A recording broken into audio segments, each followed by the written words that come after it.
Thank you for listening to The Afternoon Pint. We are an independent podcast and we need your support. Please take a moment to hit that like, follow, and share button. Email us if you have an idea or suggestion for the show. Please send your feedback. We'd love to hear from you. Cheers! Cheers! Welcome to the Afternoon Pint. I'm Mike Tobin. I am Matt Conrad. And who do you have with us today? And I'm Joanne Roberts. Joanne Roberts.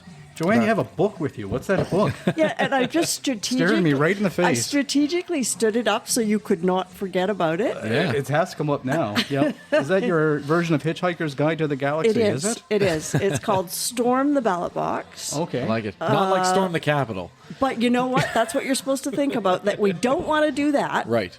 It would be better if we all went and stormed a ballot box, put our vote in. Love it. So it's called An Insider's Guide to a Voting Revolution. So good. yeah, now that With we've a talked forward about by Kim Campbell, I know. our only female prime minister. Got it. Good. Yeah. Good on your history. Good catch, Matt. And why'd you write this book? Let's get into it, Joanne. Okay. All right. Well, I was a journalist in my previous life, Yeah. and then I became a politician, Okay. and thought I knew a lot about politics. I mean, I'd covered it for 40 years, and then I became a candidate in the 2015 election out in Victoria, BC. Ran for the Green Party, which is interesting when you think Kim Campbell wrote my lead, and I came second. And it was a very disappointing lost by under 2,000 votes. Oh, well. Had more votes than 151 MPs who did get elected. But what I learned was a lot of things about the inside of politics that I didn't know. And I thought, if I didn't know them, other people didn't know them. Yeah. So it took me 10 years, but I then started looking at it. I ran in other elections, didn't, always a bridesmaid, never a bride. And, but every election taught me something. And so I became very alarmed that 11 million Canadians don't vote in a federal election. 11 million? 11 million. Was that in the last election, guys? Or? We've actually gone lower it's than that. lower than that. It's like pathetically low. Pathetically, honestly. Under 40% in some elections. Wow. 40% of the population. And this is the statistic that I like to drag out, and it's embarrassing as a Nova Scotian, but in our last provincial election, and this was planned by the current premier, I do believe, we were under 50%. So we had under 50% vote in Nova Scotia last election. And the Premier Houston got a supermajority. Right. I like to remind him, a supermajority from a minority of people. Yeah. Well, less than half of the population, Less than half I the agree. Population.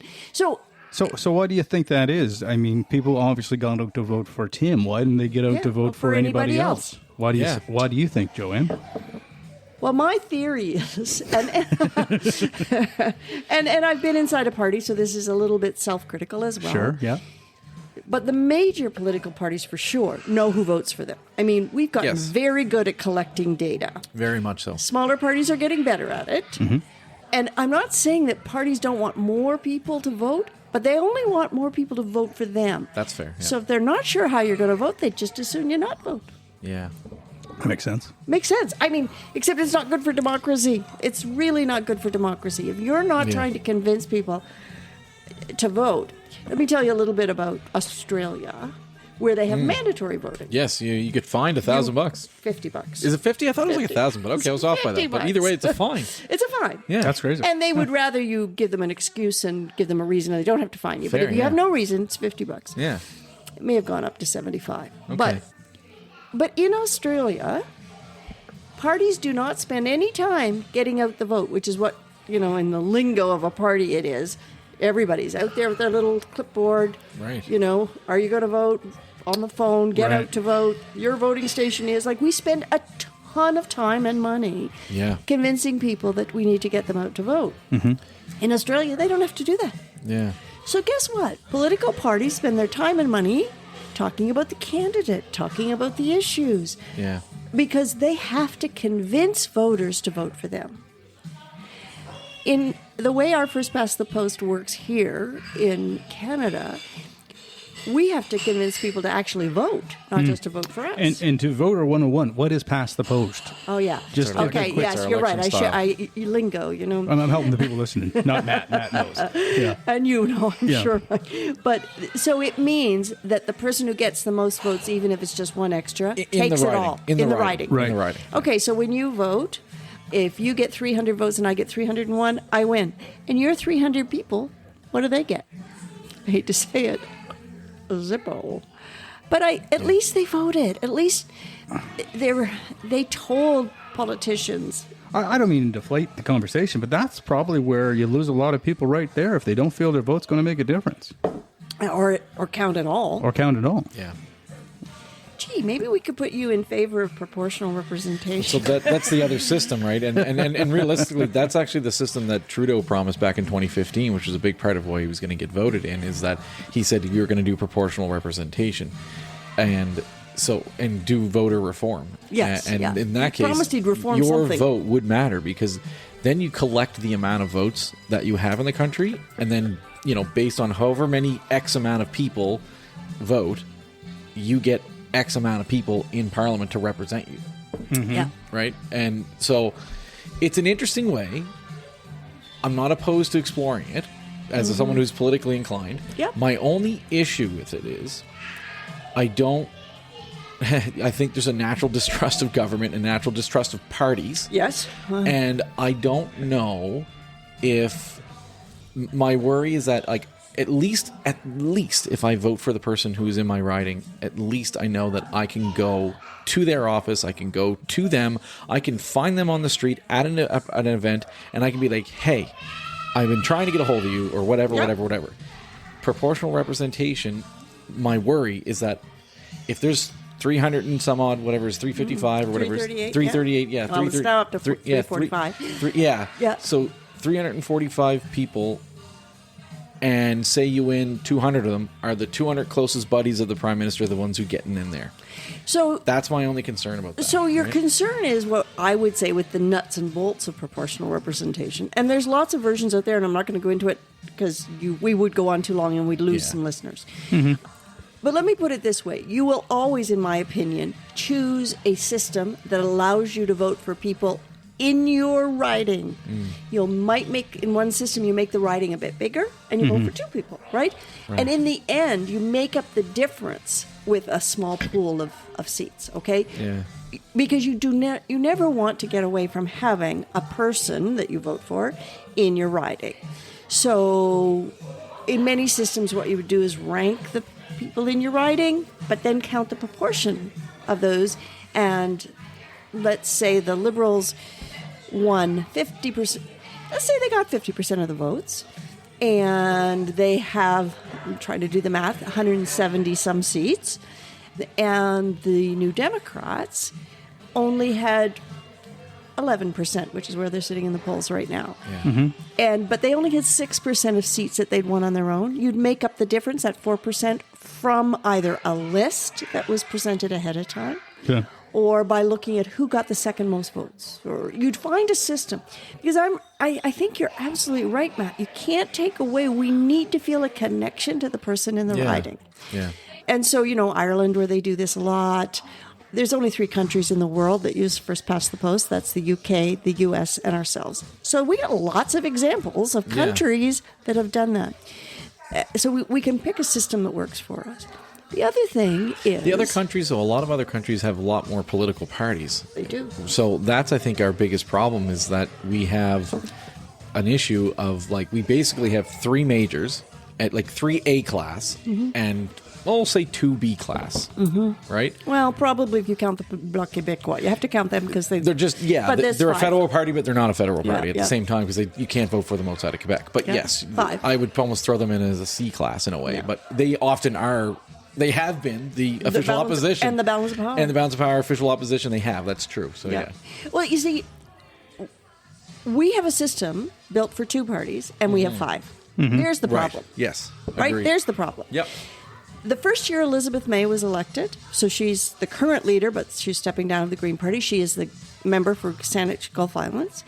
And Greens got 1 million votes in Canada and 1 seat. Right. She has 1 million votes in Canada, yeah? We had 1 million votes. That's so cool. it took 1 million votes to elect one Green, and it took like 30,000 to elect one New Democrat. There's something wrong with that. Right. So, but as I say in the book, I have a whole chapter on PR because I do not want to get weighted down with that's the only thing that's wrong. It is very wrong, but you got to move past that because even parties that run on proportional representation, like Mr. Trudeau, when they get in power, they don't want to change the system that brought them to why, power. It works would for they? Yeah. Yeah. So you almost need to, you need someone who's very brave and who doesn't feel quite the same self-preservation. So maybe someone at the end of a term or someone. Yeah. But because it was pretty interesting that, the Liberals under Justin Trudeau, came from a fourth place party when they were in that election. True. And managed to end up with a majority in government. And one of the biggest things that did it was they promised electoral reform and then said, no, don't think so. Yeah. Did they promise it? So that's really what happened. They promised electoral reform and backed out of it? 1,200 times that promise was made. We counted them in the Green Party. 1,200 times. Yeah. Now, he didn't say what he would replace it with. That's true. But he did say electoral reform. So it might have been a ranked ballot. Let me ask you this, because, this is a hot topic, or it's been a hot topic in the news recently, like the folks crossing party lines. Like, I don't know how I feel about that. Now, the thing is I believe that, no matter what my politics are, the people of that riding, of that place, they deserve their vote, right? Like they deserve their voice, if they voted for a Conservative, whether I agree with that or not, they should have a right to have that riding. Like, and when they cross over, what really happens there? Like where they're kind of losing their own voice. Okay, we've got a Nova Scotian who was elected as a Conservative, became a Liberal. Sure, yeah. Mr. D'Entremont. But did they vote for Mr. D'Entremont? I think in his case they did. Sure did they. In some cases, yes. In some cases, no. But that's also a bit that of a guy would pickle. win an election under any party, I feel. So Chris is Chris D'Entremont is an example of this. Yeah. We think we vote for a party. We don't. No. We don't. But we also vote for the Prime Minister with that representation, do we not? So we don't actually. The only place where you can vote for Mark Carney is the riding where he is running. In Ottawa, In Ottawa. The only place where you could vote for Pierre Poilievre used to be in Ottawa, and now it's out in Alberta. But when I vote for the Liberal or the whoever in my riding, that is a vote towards the Prime Minister of that party, is it not? Well, No. it's become that. Legally, it's not. Because, so let's say they all decided they couldn't stand Mark Carney. You had 193. Mark, we're not saying that, by the way. We still want you on the show. Exactly. And the leader of the party that gets the most seats gets to be Prime Minister. Yeah. That is our tradition. Okay. But if you had a minority situation and the Governor General said, I want the Conservatives to form the government and I want to see whether they can get a vote of confidence, and the Conservatives didn't have a leader. Let's just assume he had a heart attack or something. They didn't have a leader. They would choose a leader and that person would then become Prime Minister. Yeah. So technically, you're not voting for the Prime Minister. I hope you're enjoying a pint with us. We'll be right back. Your dream home does not have to be just a dream. Today's show is brought to you by Camilla Najat of Exit Realty Metro. Camilla is the realtor who knows how to get things done. Buying or selling? Go to afternoonpint.ca and we will help with a personal introduction. That's afternoonpint.ca/Camilla to make your dreams become a reality.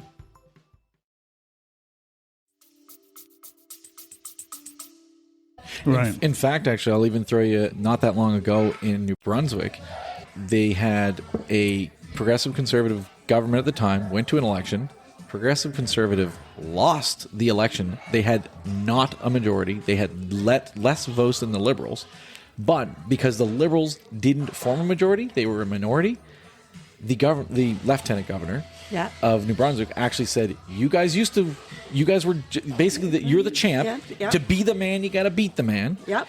You didn't beat the man, so the Conservatives were actually able to try to negotiate to stay in power as long as the NDP or the Green in that party And the Greens helped them. and the Greens could help them, and then they could actually stay in power, and they did, but then they lost a vote of confidence like 6 months later or something like that. I don't think a lot of people know this. And the same thing happened in British Columbia. Yeah. But And- British Columbia had tons of coalitions. Coalitions. And we're not used to coalitions in Canada. And we're not used to having agreements. It says, Historically, well, they haven't been productive. That's the problem. No. Well, some would say very productive because it was a minority government that gave us our student loan program, gave us our old age pensions, gave us Medicare, all minority governments. Still, recently, modern times. Like back when, obviously we got universal health care, which was a large portion of like the NDP, obviously helped that bring that in. They were never in power, but working with, obviously. I mean, we could the Liberals. currently say I didn't know that. The NDP brought in universal health care? Yeah, Yeah, Tommy Douglas. And what year was that? Okay, 1964. I'm going to blow your mind here. You know who's Tommy Douglas's grandson is? No. Kiefer Sutherland. What? Yeah, Yeah. Oh, that's cool. Yeah. yeah. Yeah. So, I know he makes a great whiskey, that Keith Sutherland, with his buddies there. Steele's involved in it, but too. a so bunch of here's guys. the Yeah. thing about that. So we're sitting here, and I'm going to just go out on a limb and say we're kind of political nerds, right? Like, we love yeah. talking about this Oh, yeah. stuff. You two are, yes, I agree. Oh, you're not going to join us on that one? Oh, come on. I'm one toe in the water All here. right. Yeah. Yeah. But, so here's a couple of things that I think we need to worry about the fact that people aren't voting because the parties have decided that the political nerds worry about who they're going to vote for. And a lot of them have made up their mind, you know, Sure. especially right now because, well, in the last federal election, the party platforms were pretty far apart. Conservative and liberals, you know, even New Democrats and Greens, we all had something special that we were out there trying to get votes on. Right. And so then people got in power and started doing all kinds of things we weren't counting on, we didn't vote for. And I worry that the turnout reflects the fact that they worked very hard. They looked at the, I'm going to say 12 ridings in the country that are what we call swing ridings. If we win those, the ones around Toronto, the ones in Right, BC, right. we can form government. I'm a big nerd who likes to listen to the pollsters a lot. I'm not very fond of pollsters, but I listen to them a lot. And they're talking about this all the time. If that riding swings, if they get 2% over here. And it's become based on the data they have, and we're just getting more data, not less. Yeah. And unless something comes along to change it, our votes are going to be predetermined. And the reason I think we had such a low voter turnout in Nova Scotia in our last provincial election is this. First of all, it was in December. Who goes out and votes in December? We're all worried about getting our Christmas shopping done. Okay. But when you see a premier call an election that he doesn't have to call, wasn't his fixed election date, you think, oh, that's because he knows he can win. Yeah. Like, we're not stupid. Yeah. Right. We think, okay, he's going to win. I agree with that. Yeah. So why bother voting, right? Like I go, oh, he thinks he's going to win, so it's not that important that I vote. That's what bothers me. And more people, and I mean, I knocked on doors for a long time. And Well, also in fairness, there wasn't like, I mean, it Not a didn't burning feel. issue. And I'll just talk to Nova Scotia, and this is again a guy who's not as deeply entrenched as you guys are into politics, but it didn't seem like the Liberals or the NDP or anybody was super ready for that election. why I would mean, that be, Mike? Because it popped up all of a sudden out of nowhere. I get it. Who gets the advantage when you do that? Yeah, That is a huge sure, problem. Is I the get first party in that. power. But at the same time, it's kind of a little bit on us all to be always ready for shit to hit the fan, isn't it not? Absolutely. Right, so it's all of our responsibilities as parties or as leaders and stuff. And I'm not picking sides here. No, in I any hear ya. way. I But hear ya. I mean, you know, the Nova Scotia Liberal Party. I mean, Should have been ready. they should have been ready, right? They didn't have a leader. Yeah, They didn't have a leader. You were they had, almost right. I mean, they Yeah. didn't have a leader. I mean, they had like, what was it, 7 members at the time. I mean, they're down to 2 now. So I Right. mean, like, well, 3, I guess, because Becky crossed. Yeah, but yeah. it's one of those things where, at that time when the election was called, it's strategic. Like as a political nerd, strategically, I'm like, smartest move ever, right? listen, I would have said the exact. If I was in his war room, I would have been like, yup, let's go. Because makes total sense. at this point, Trudeau had not resigned yet. Yet. And Liberals were still struggling federally. No matter what. Right. They were struggling federally no matter what, even though I can say this until I'm blue in the face. Federal parties and provincial parties are not sharing caucuses. They're not the same. A lot of times they align, but oftentimes they all still don't. Right? I have a neighbor who is not anymore, but was very deeply involved in the PC party of Nova Scotia, but very committed to the Liberal Party federally. Yeah, and because it didn't align with the federal Conservatives, because they are different. They do have different. That's why the PC party was created, right? Yeah. No, PC party was first. Yeah. The PC party came first, and the PC party did not exist after 2003. Federally, when they had I always thought the PC party was created because the Conservative Party was too conservative, and they needed like a lighter version of that for there Atlantic was a lighter Canada. version called the Progressive Conservatives. There was, yes. And then they formed the Conservative. So the Canadian PC, Alliance. Yeah, PC provincially here has always been what I would say a progressive conservative party. Yeah. Unlike what has happened federally. But you're absolutely right. The public, however, that is kind of a few steps back from politics. Yeah. Here's conservative, liberal, even New Democrat, Green, and we're all one. Right. We're all one. Right. Although, if you take a look at even right now within the New Democratic Party, you've got provincial parties pulling out. And anyway, it's more complicated than that. Here's the thing, and it's something to think about. I mean, I don't want to suddenly take such moral high ground that I sound like I'm some kind of a saint, because I'm not. But the first piece of legislation that Premier Tim Houston introduced when he became Premier first was a fixed election date piece of legislation. We were the only province in the country that didn't have one. That's right. He picked a horrible date, in my opinion. July was a terrible date. And I went and argued against it in front of him. Sure. But he went ahead with it because he knew Conservatives will win in July. But this is what makes people so cynical about politicians, when they do things that are absolutely self-serving.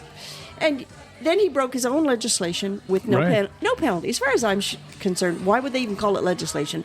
It's the good old boys guidelines, in my opinion, because so many premiers just go, who cares about the fixed date? I'm going to go when I'm ready, and the other guys aren't. And the reason you bring in fixed date legislation is because you want to appear to be fair. Yes. Right. Because knowing when the race is going to start is a huge advantage. Even if you're sort of ready, you know how hard it is to recruit candidates, get them all registered through the proper channels, raise some money. I mean, even if you're organized, that probably takes you 6 to 8 weeks. Sure. And if suddenly, your earth wasn't to the ground and you didn't have a couple of leaks in the Conservative Party, you got flat-footed because you didn't think he'd go before Christmas. I hope you're enjoying a pint with us. We'll be right back. Hey guys, it's Chip here from Don't Overthink It, Chip. Big shout out to the Afternoon Pint Media team for managing my content creator career. If your business needs support, big or small, hit up Afternoon Pint and learn more about our reputation for boosting foot traffic with curated storytelling for your business. Yeah. That being said, I will say that there are often leaks, and the parties often do know. The issue with it is the way our system is designed is that it's just very convenient that the Liberals are always ready and the Conservatives are always ready. All right? NDP, they seem to do okay here in Nova Scotia federally. Yeah, not so much. They haven't really been. Since Jack Layton passed away, they have not been federally ready for an election, even with fixed dates. Even if they knew what was going on, they've never been ready for a long time. And that is going to be the biggest part about that right now. And it's going to be a huge struggle because the fact is that, like it or not, we're talking about, in this country, we're talking about Alberta independence, but at the same time, we're seeing a 51% approval rating by Mark Carney in Alberta. Yeah. Right. So that Alberta independence thing is probably going to go by the wayside pretty quick.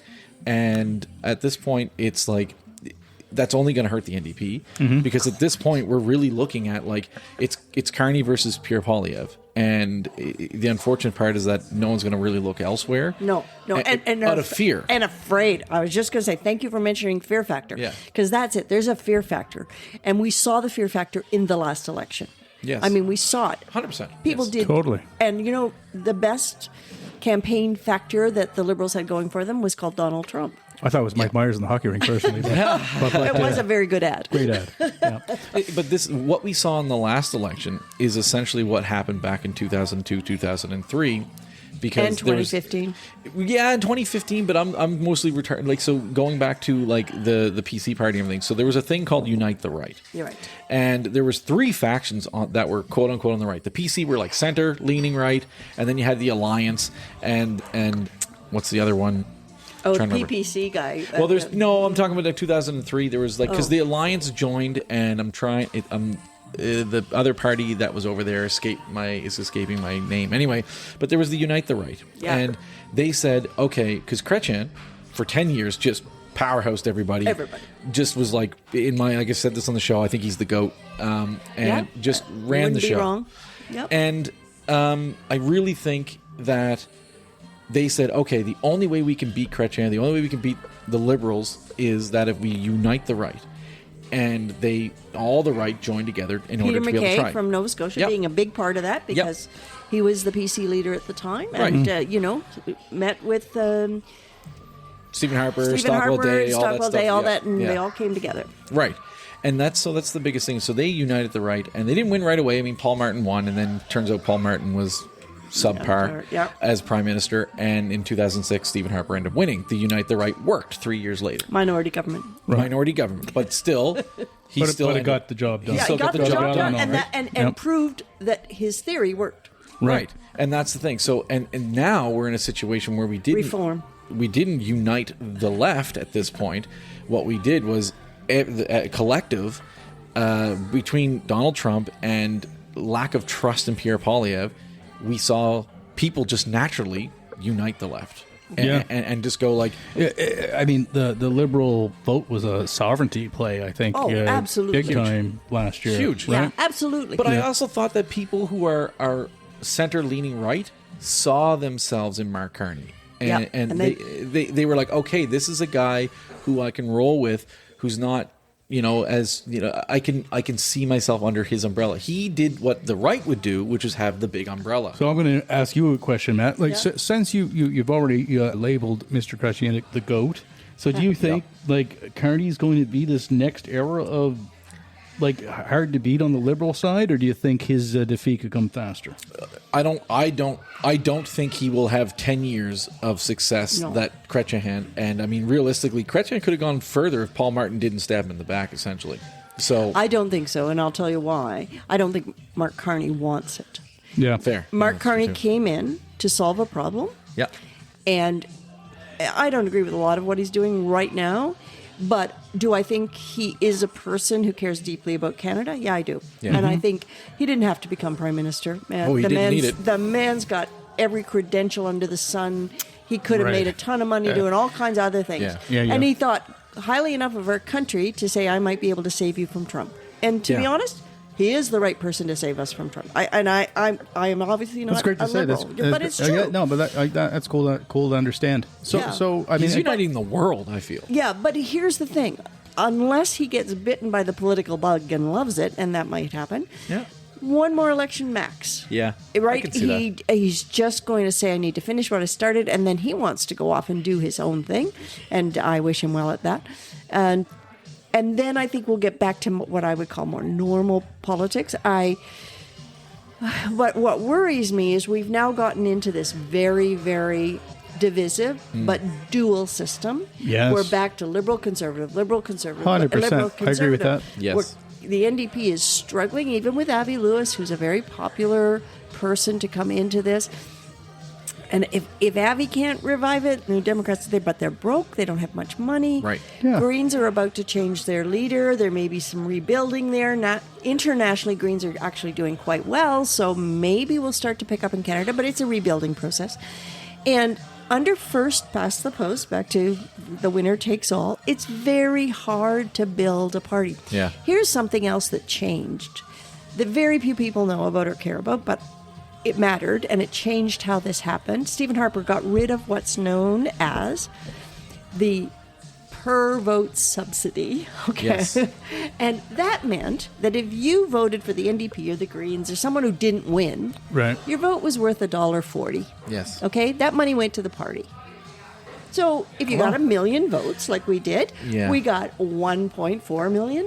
But this still exists in the provinces. In the provinces, but, But not, federal. the, Not federal. Yeah, not federal. Exactly. Which I found is like... Which and of course, the public right now doesn't want to pay political parties anything. Like trying to bring it back would be difficult. Yes. But Chrétien, the goat, put it in place Yeah. when he was reforming the way parties are funded. Yeah. And it was a brilliant move. Let's give him credit for that. Yeah. It wasn't. And Harper got rid of it. But isn't it hard to compete like $1,000 versus $1 million, or if parties have less or more money? But Yeah, some it money was- matters. Okay, some money is better It's than no like money. If you're if you're in the $200,000 mark and your next door neighbor earns $2 million, Right. you're still living a good life. Yeah. No, that's true. It's kind of like a luxury tax in sports. So like the high Right, the yes. high expensive teams like the Yankees and the Red Sox and the Dodgers can go out and they can spend over the cap. Like you have a Yeah. cap and you can spend over that, but they're going to essentially kind of tax you. And they take that taxed money and they give it to the smaller market teams so Yeah. that they can still be profitable. And it's kind of like a same kind of idea is that at least if you get votes in there, your war chest is not empty at the end of an election, and you can bounce back and you can still work to fundraise. But the thing is, if you are in the negative, it's really hard to bounce back. And the thing is, the two major parties have no problem fundraising. Oh, they're making money because they can sell access. And they have historically yes, deep. they know that they're likely to become government. What do you Yeah. do if you're a party like the New Democrats or the Greens who aren't likely to become government, Right. at least not right away? Right. What are you selling? You're selling what you believe in. You're selling that your voices matter in the House of Commons. I mean, those are valuable things. But man, it's hard work. So you spend your very little budget on raising money. That's right. Right? And you don't have the staff and you don't have, I could go on and on. So at least that per vote subsidy allowed the party to run as a party. Yeah. And you had to in order to get the subsidy, you had to get over 2%. I mean, there were a lot of rules, but so that not every fringe party out there could get it. But you had to Yeah. get over 2% of the national vote. So you had to prove you could do that. And it allowed parties that were smaller to at least work hard in ridings where they thought they could win, put some energy. That was a change that really pushed Canada back to the two-party system. Yeah. So that means we're back to you, Miss Green Party, Miss Political Advisor for the fringe independent parties that might take over. I think it's a noble role, right? I think it's cool. So there was a great thing that Matt had in here about the voting age debate. We talked about this in a Yeah. pre-interview, and I'll just spill the beans. You were for the 16, drop the vote. Why do you think that would help? I am very much for it. Drop the age limit on the vote. I should So clarify, sorry. 16-year-olds should be able to vote. Let's be really clear what I believe it. Why is that? Because I can hear everybody out there who's listening, oh, no, they don't know what they want. They would screw it all up. There's lots of research now that says, first of all, they wouldn't screw it all up. And secondly, they wouldn't actually change the outcome very much. 16-year-olds are as divided as the rest of us, right? What they would do is train people to vote. Okay, this is so important. The biggest bunch of voters, the people who vote the most, are age 64 to 74. So Yeah. bottom line is they're getting older. And I'm looking at myself. The group that don't vote, so they voted about 75 to 80%. The group that don't vote are 18 to 34. Yeah. Right. And if you go down to 24, they're under 50%. So I probably missed some elections in my 20s, I'll admit, right? 18, 20s. And then when I was in my 30s, I started paying more attention. You're unusual. Yeah. Because the research says if you don't vote in the first election you're eligible for, you're unlikely to vote in any other election. Wow. Really? Wow. So that's why It's because I met Matt. that's what did Bumped it. into this guy. I couldn't wait to vote. I was 14 years old. I actually said at 14, I said, I'm going to be a politician someday. I'm going to run for office. I know someday. your mother. You were raised as a voter. You know what? The funny thing is, though, is like Mom really looks at me a lot right now. But I know when it comes to like, And you the probably don't political- agree on a ton of stuff. Yeah. Some things we agree with and some things we don't, right? But I mean, for the most part, I think, we do. I think we agree. Like, there's details we don't agree with, but in the end, I think we do agree with like the kindness of people and things like that, and how government should operate in that way. But like, my grandfather was very political, right? In the sense that he had a lot to say, and I'm like that too. And No. yeah. But that's a big thing to me. Is like I can remember my grandmother and grandfather talking about Pierre Elliott Trudeau, right? And I mean, and John Buchanan. And I mean, the big talk of John Buchanan, and John became a good friend of mine. Who would have known? Like later on in my life, I met John when I was in my teens, and became a little bit of a political mentor. He'd like to tell lots of stories. We'd sit and chat. I mean, John was very special to me in terms of that. And I mean, think whatever you want of his politics. I know he was a progressive conservative. He was a good man. He was a good man, and I mean, his progressive. He was a true progressive conservative. I'd even tease him sometimes and say, like, you're not that conservative, John. You built more schools and hospitals than anybody, right? Like, it was one of those things. Do you know what? My mother, who also knew John Buchanan and Mavis quite well, and went to school with John, in our household, he was known as Hunk Buchanan. Oh, okay. There you go. Okay. Now, this was before, like, who knew that? I thought that was actually his name when I was a little girl. Oh, my I thought, gosh. Hunk Buchanan? Who calls My grandmother had a kid crush on Pierre Elliott Trudeau. Well, I'll tell you. Jeepers. I mean, Now looking back, I'm like, what? Really? But here's the thing. And I think it is important, and again, chapter in the book, on raising a voter. Yes. Yeah. Like, raising a voter is having these conversations, introducing your kids In your to household politicians. at a younger age. I Taking get them it. out, taking them with you to the polling station. I took my 93-year-old mother with me to vote in the last election, and she said to me on the way to the polls, I've never, ever missed an election I was eligible for since the time I was born. That's I cool. said, why is that, Mom? She says, because I knew men who died for the right to vote. There you go. And we have lost that generation, right? Big time. Yeah. Like, the kids today didn't die or don't know anyone who did. But 16-year-olds are in school. Here's my big argument for this. They're in school, so if you're going to let them vote, you got to give civics is mandatory. Yeah. Mandatory. You have to learn what does your vote do? What do they control as federal politician? Blah, blah, blah.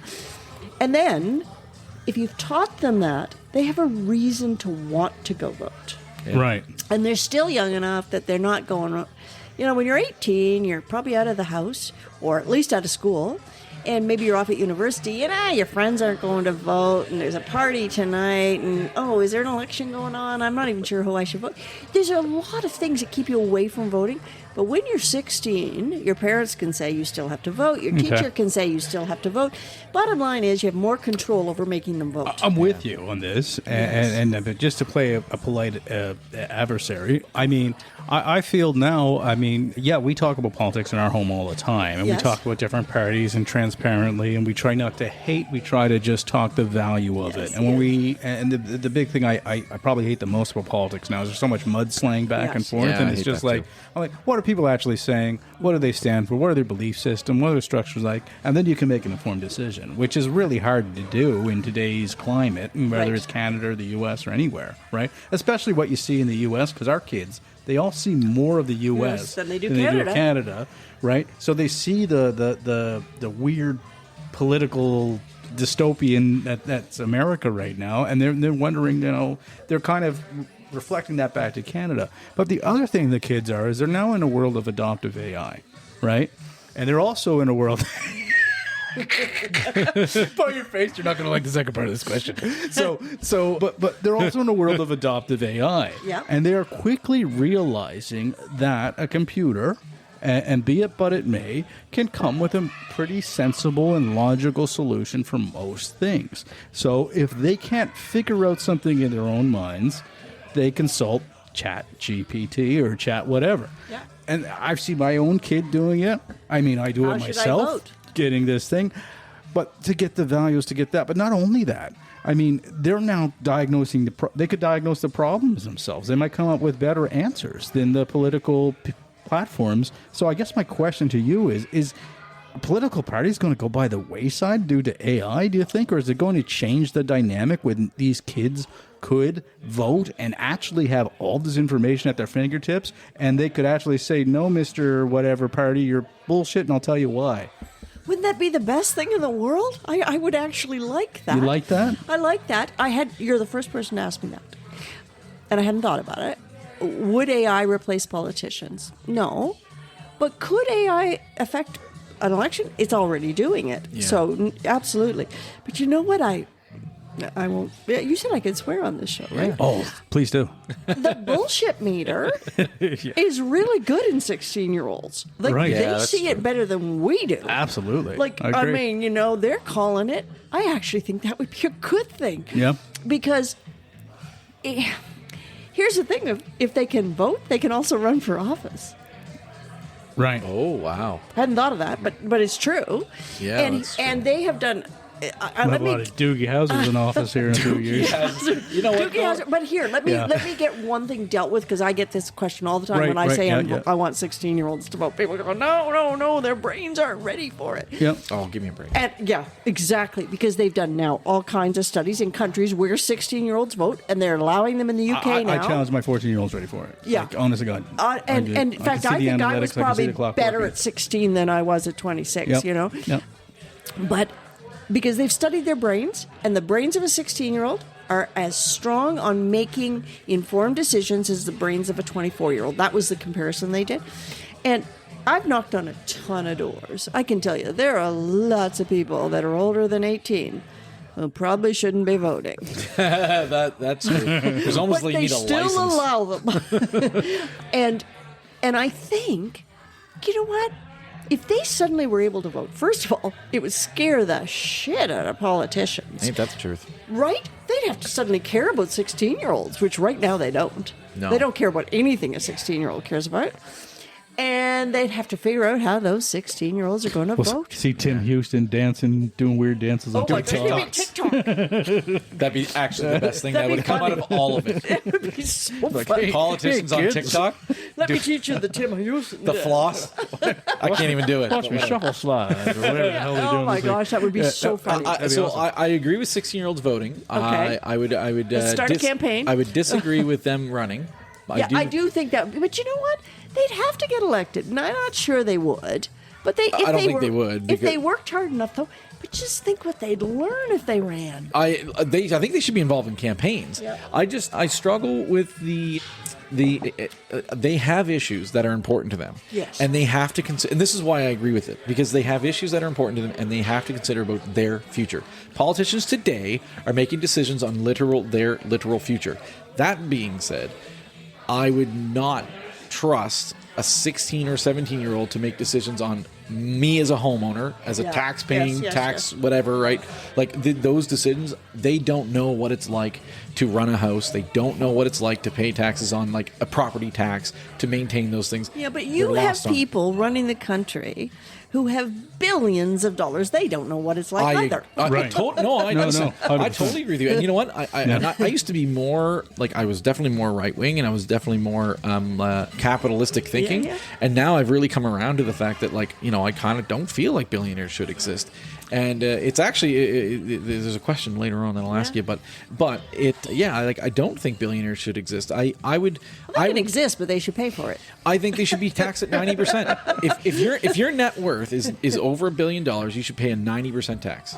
That used to be the case in the United States under FDR. Yes, that was the case. That's right. Yes. If you're over $1 billion, you pay Over- that. Yeah, Well, if your over net $1 worth billion. is over $1 billion, you pay 90% in tax. Wow. Because here's the thing: even if you're making $10 million a year, you're still going to make $1 million a year on top of your 1,000 other millions. Yeah.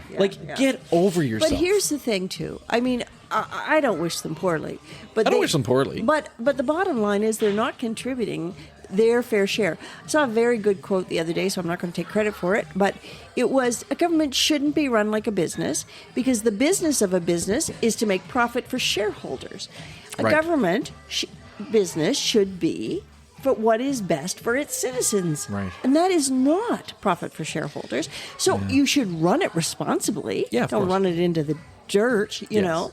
But we've lost that. I mean, I'm going to blame Stephen Harper for this because he did it, but he changed us from citizens, which is what I believe we all are, to taxpayers. Right. He never used the word citizens. He always called us taxpayers. That's true. Why Yeah, I was thought that? that, yeah. Because he only wanted us to react to lowering taxes. Nothing wrong with lowering taxes. Yeah, but the psychology behind the word, our taxpayers need more. Here's the thing: we should lower taxes. I was actually reading something last week and said if we properly tax the 1%, even and just the billionaires, but we Is this in Canada? You're talking in Canada? Yeah. if we properly taxed the 1%, we could not tax everyone who made under $200,000 a year as a household. Well, Not tax tax them. Yeah. Push that button. Where are we where's on the button? the... where's American you know what? I'm going Idol? to bring it a sound effect button. There we go.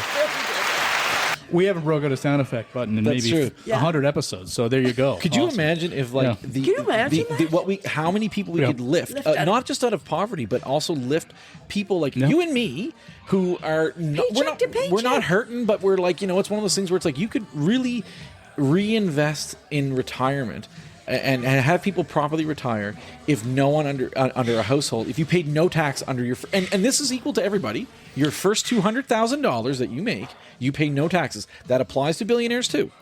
First, we're going to have to console with Chat GPT, see Go if for this it. actually makes But sense. here- But yeah. if we do, this should be something that the Green you know Party what? should run on. We like, should. You know, We should like, run on that. you guys should totally run on that. I'll like, give you credit.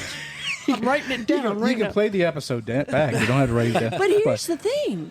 Yeah. We haven't reformed, like totally overhaul our tax system since 1967. Gross. Okay, we Yeah. keep running in the Green Party that the tax system needs And let's a go total back. overhaul. What was going on with the taxes in 1967? Well, 67 was a change in our system because Yeah. we had like the legal formation of Canada really Right. kind of Yeah, happening.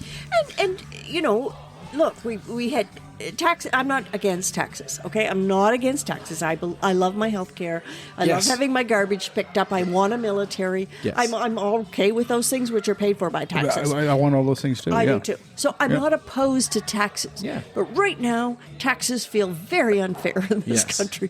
Unfair. Yeah. Like, if you're super, super below the poverty line, you probably don't pay too much. And that's about the only good thing about our tax system. Yeah. If you're stuck in the middle, Right. you're paying through the nose. And if you're way, way up here, you're not paying. You've paid someone to make sure you don't have to pay. 100%. And so that's not a fair system. And Canadians know that. Right. They know that. I But don't think we're opposed to we taxes. also don't see, like, and this kind of goes back to Yeah. the beginning, the theme of your book. This goes back to everything. This goes back to we don't think our singular vote makes a difference. Yep. I mean, when we look at what the NDP's platform is, we're not seeing that solution there. Nope. We're not seeing that solution, no offense to the Green Party that you Nope. represent. We're not seeing it with the Liberal Party. We're not seeing it with the Conservative Party. So what's the friggin' sense? Well, right? here's the thing. Okay. I was talking to someone who's a very active Green the other day, and they said to me, a 1% tax on billionaires, just a 1%, not even like taking 90% like you want. We could have free transit across the country. Now, free transit to most of us who own a car is not a big deal.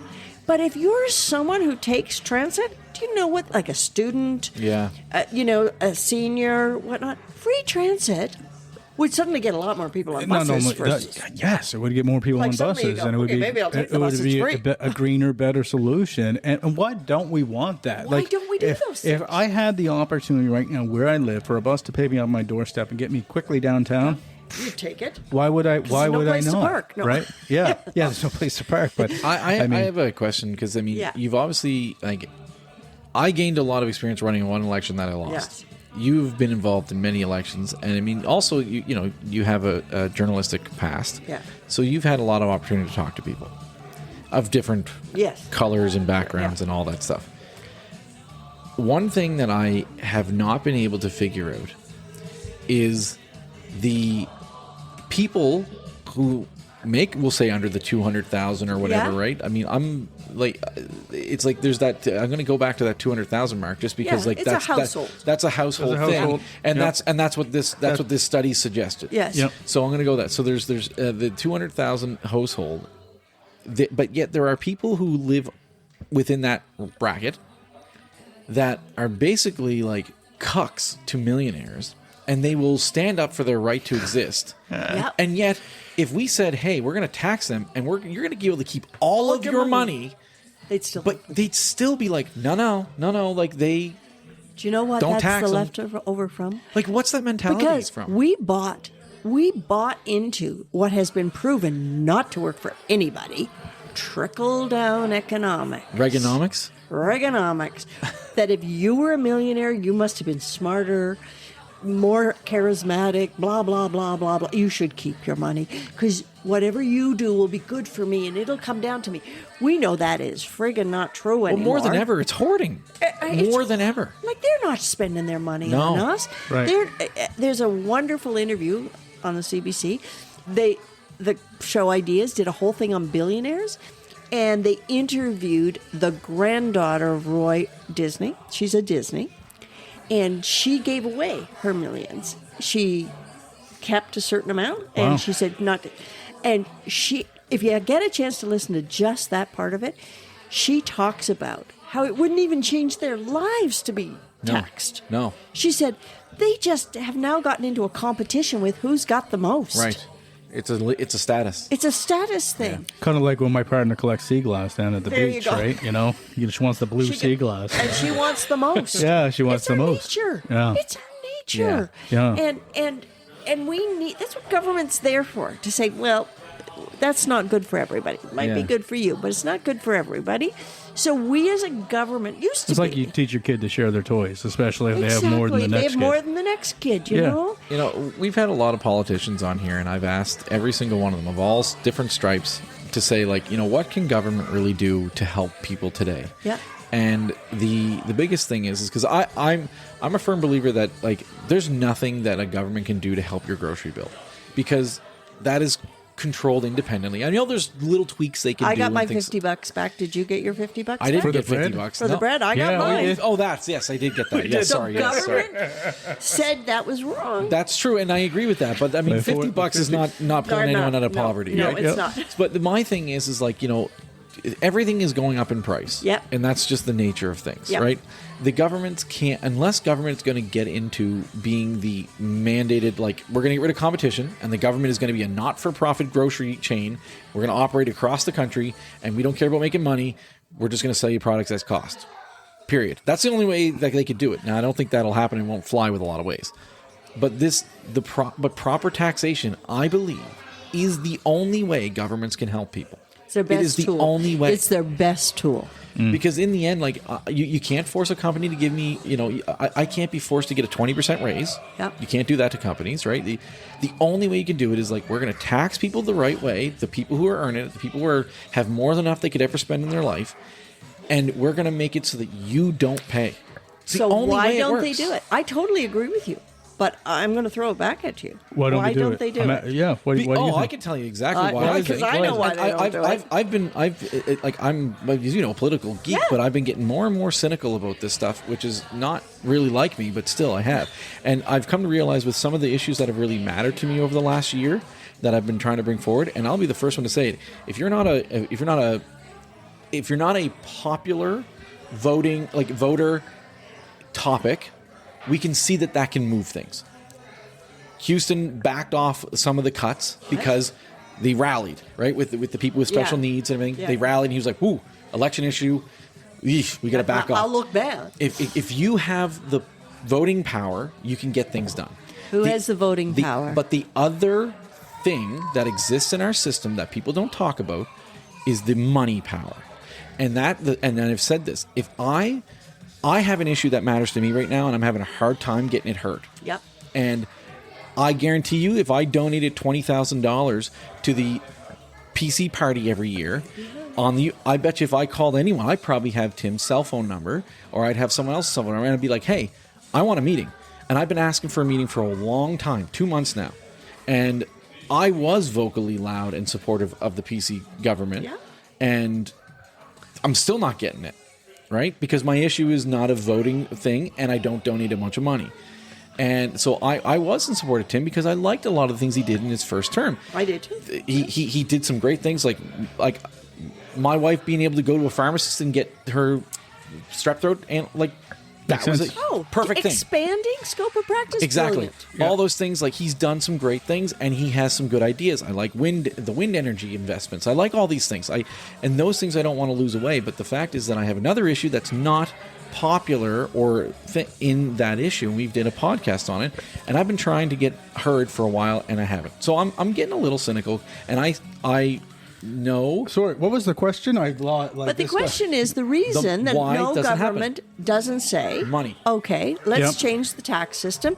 We'll tax the very rich, and we'll say to people under 150,000. Let's say we're not even going to go as high as 200, that they pay no taxes. Yes. Right. And why don't they do it? Because that would put money instantly into our economy, right? Right. They don't do it because those who have the most influence now in government are those with money. Because the argument would be, well, they're the people who create jobs. They're the people who, if they take all their money and run to another country, like, it happened in New Brunswick when the earrings were challenged, they took their money and went to Bermuda, right? I'm going to paint a picture for you here, too. Like, you were talking about taxing people who make, millions of dollars and stuff like that. All they have to do is be like, hey, you know what? I'm going to donate to X party $100,000 a year.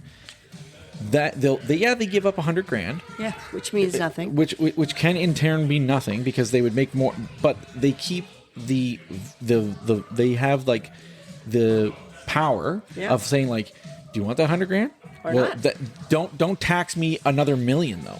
Right. And on top of that, they donated it to a federal party, which means they get a tax write-off for it anyway. Well, they can only give so much, but they found a way. But they found ways around this stuff. And that's why I come back to. And it's hard for smaller parties to fight that because they're more likely to fight it. Yeah. Because they don't have a per vote subsidy. And so follow the money is always my argument in this. Yeah. If you follow I hear that more times than not. Follow the money. And it used to be that everyone who was in government was rich. I hate to say it, but it was the wealthier class that was elected as MPs. Yeah, of course. So they didn't need the money very much. Yeah. And they were doing this as a public service. Or status. Yep. A status, very important part of it. Yep. That has changed. And the way our government's run, we don't have time today to get into that. We're way over time now. You're going to have to come back in the fall. Because we got more to ask you, but we do have to get you some questions here in a moment. Yeah. And I think that part of the problem here is that we've forgotten why those who get elected are elected. They're elected for the public good, not just... And because governments, MPs have very little say. The cabinet has very little say. Things are run from the top down now. And I think, we watched Stephen Guilbeault walk away. Right. That was very unusual, but also a very brave thing to do. If your government is no longer supporting the one thing you That's ran right, on the environment. Yeah. And with so Left Carney, just he left the cabinet, and that would cost him money. Yeah. That cost him status, cost him a lot of things. People think, oh, well, how big a deal is that? It was a big deal. It is, yeah. And because you so start seeing those dollar signs too, like you were talking about earlier. He's now in a wealth system like everybody else, and you don't want to leave a wealth system once you get in there. We got to stay long enough to get our pension. How many times have I heard that? Yeah. And so I actually love the fact that regular people get into the House of Commons, but I worry that they can no longer talk about the general good that it is tough. I mean, sure. I firmly believe that like Jack Layton is probably the last time that people who we would never see get elected got elected. Yeah. And like they had that young 19-year-old woman who won because they just literally there was an orange crush going through in 2009. She was down in Las Vegas, and like she was in Vegas. Like they threw her name on a ballot in Quebec, and she won. Now kudos to her. She actually won an election after that. She worked very hard. She worked very hard and everything. But I mean, we're just not seeing that anymore. We're seeing people who are being handpicked a lot of times, and it's like I don't know. This is kind of... We're sounding cynical. Let's end on a very positive note. We can make changes, and we have more power as voters than we think. Yes. Never give that up. The minute you give up the choice, the right to vote, you let someone else choose for you. Don't let anybody else choose for you. We saw it this year where people protested about a cut, and it got reversed. Yeah. We do have the power, and I will say this: that we need to push harder. We do need to push harder on things. We need to push harder and rally on things. And honestly, but we need to know what we want. We need to agree on things. better. But you know, to work together. Maritimers historically, like I met my wife 16 years ago, and Quebecers love to protest. I actually think they like to protest a little too much. But we are on the other side of that, where we don't do it enough. We just are complacent, right? And I really feel that we need to be more of that. We can make change, and we can demand it. And that, I think, is the positive thing of all this, is that as much as people like to throw around dictator nonsense all around, I hate that, because we don't live in a dictatorship. We've never had a dictator in any leader, in any capacity whatsoever. You're just ruining the word when you say it. But we do have people that obviously have agendas. But you know what? We can force them into things. We can. The minute they are afraid of a losing election, if they are afraid... Owl's we head. win. Think about Owl's head. All these things. Yeah. Right? People... This man we wants can. to end this. No. I just. But he knows we're out of time. No, Yes. I just do want to get to our 10 questions, Matt. Oh, gosh. So I just want to read this quick note by David Suzuki about your book. I think it's pretty cool. David Suzuki gave you a review. Storm the Ballot Box offers important insights into how we can fix our broken electoral structure so every Canadian's voice is heard. That sounds lovely. Check this out. Joanne Roberts, Storm the Ballot Box, an insider's guide to a voting revolution. So we're going to get to our 10 questions now. Oh, right. This is a silly part of our show. Yes, I love this. Matt, Do you have it? no, the questions did not come to me for whatever reason, but you go ahead. I might jump in and I'll make up some questions as I go. Maybe you do the first one and I'll jump in with a few. All right. Go ahead. All right. We'll stick with something funny here, but Okay. now you know what? I'll go with the philosophical question I said I'd ask you. So we were talking about money and taxes. Is money even real? No, it really isn't. We have made it real. But when I ask you what makes you happy, I bet you're not going to name something that costs money. Fair. Okay, my question. You ready? Is a hot dog a sandwich? No. Definitely It's not. You sure No, about that? You're I'm confident. Confident. Very confident. Okay. Wow, okay. Is No. that why? Well, because a hot dog, the actual dog itself, can be cut up and put in mac and cheese. Sorry. Okay, I'm not going to fight this one. I waved the flag on that one. Moving on. That's fine. Okay. Is a zombie still responsible for paying taxes?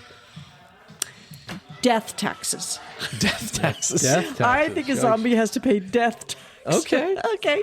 Yeah. No, not really. I think, once you become a zombie, you shouldn't have to pay taxes. That's fair. Yeah. Yeah, okay. As long as they make less than $200,000. $1,000 a year. And they paid their death taxes when they That's went. right. Yeah. There you go.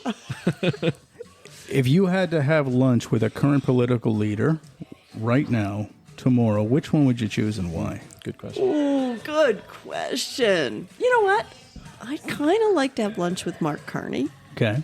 Because I can have lunch with Elizabeth May anytime. So, quite honestly, I couldn't stomach anything if I was eating with Pierre Poilievre.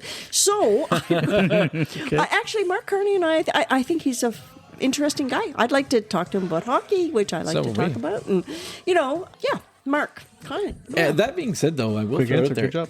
If Elizabeth is ever in Halifax, tell her. Tell her We'd you love should to be sit on down this. with her. Okay, Yeah, she's so absolutely. much fun. She's actually funny. Yeah. She goes on 22 Minutes all the time. Yeah, exactly. Yeah. Okay. If you could pause time, a moment in time, and you could actually live that moment again, what moment in time would you like to experience more? I can't rewrite it, though. I have to actually live the No, moment. this is Okay. more about experiencing a moment and really kind of living in it, basking in it again.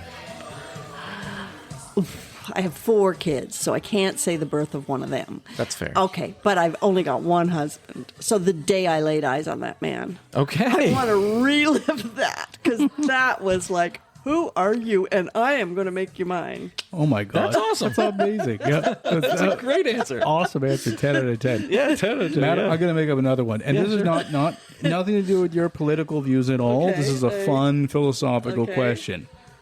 Socialism, your take. What's the good and the bad of it on a high level? One good thing and one bad thing about socialism. Socialism, for me, is that we make sure that those who don't have. And what's wrong with it is we made socialism in North America equate communism almost, Right. that it became a bad word. But I think there's a lot to be said for socialism. Great answer. Yeah, that's You're good at this, man. Yeah. I'm trying to throw a curveball and she just. All right. Yeah. If nobody sees an embarrassing moment, is it still embarrassing? No, it's not embarrassing. Look, if I pick my nose on the highway and you don't see me, that was not embarrassing. You know, I managed to throw the pants in the Talk about the washing green machine. party. Yeah, if I throw my pants in the washing machine after a leak, you never knew. Okay, no. Okay. Book, TV show, or movie. You can give us just something you've seen or reviewed or read. It can be from any walk of life, either entertainment purposes or just something you found super interesting you think other people should check out. Just something you've enjoyed. Have you seen Little Lorraine? Like, if you haven't, that is the most amazing movie. Yeah. Okay, it's a song by Adam Baldwin, The Lighthouse at Little Lorraine, and I loved the song. No, we did the AFC film. we were on the red carpet last year. my God. We get to interview them. Yeah. And we I love that movie. That was before it actually got super big, Yes. right? It was. Okay, so, but like, that's my choice. amazing answer. Yeah, That's great. And a great picture. A great picture. And if you haven't seen it, I insist everyone go see it. And Adam Baldwin's pretty fun to watch live as well. Oh my gosh. Yeah. He is so outrageous. Anyway, I sat with his mother once, and I don't even know his mother. I was down at the Seahorse, and he was performing on the marquee, Yeah. And I went to see someone else. I think Adam was there playing. It was during the Junos. Right on. And I was sitting next to this woman. I was going, "This guy's amazing. Who is he?" And she goes, "I'm his mother." What are the odds? That's crazy. All right, so 2 more questions, one each. So I got Okay. the last one. So So if Earth got a report card from the universe, what grade do you think we'd get? Okay, I think we'd get a D-. What in the heck are you guys doing using every resource I've given you? Like, honest to goodness, you're supposed to save some for a rainy day, and we haven't, but we haven't quite failed yet. Great job on scooters, though. They're a lot of fun to ride. Yeah, and I like hot dogs. Yeah. No. And the hot dogs are genius, guys. Yeah. But other than that, you guys you gotta came up work with some that stuff one. out. Okay. You get question number 10, man. Okay, question number 10. I like this one, Matt has here. Yeah. If the Green Party could choose a theme song, what do you think it would be? Oh, God. Theme song for the Green Green Party.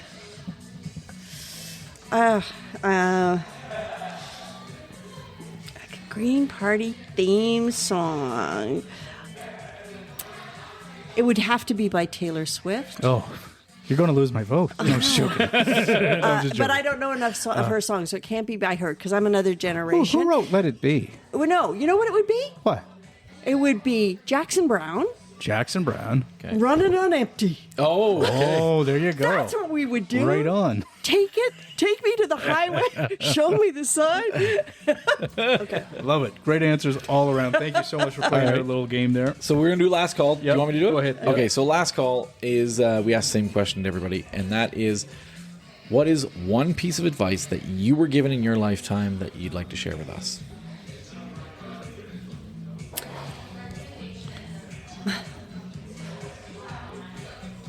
You have to treat other people the way you want them to treat you.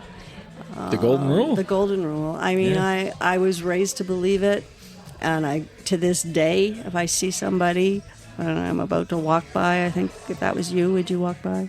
Yeah. Great Wonderful answer. So cheers all to you. around. This has been an awesome episode. Great Joanne. conversation. Yeah, we there's lots we left on the table. Oh, my but gosh. we can do this again. We can do round I two. think you should come back for point number 2. I mean, you'd be a great person to have on right around election time. Yeah, I think. do. You Get would me be back for that. A really good election. Yeah, we'll chew them all up. Election time guest, because you're very transparent. And I appreciate that. So cheers to you. Cheers, Thank you thanks. so much. Have a nice one.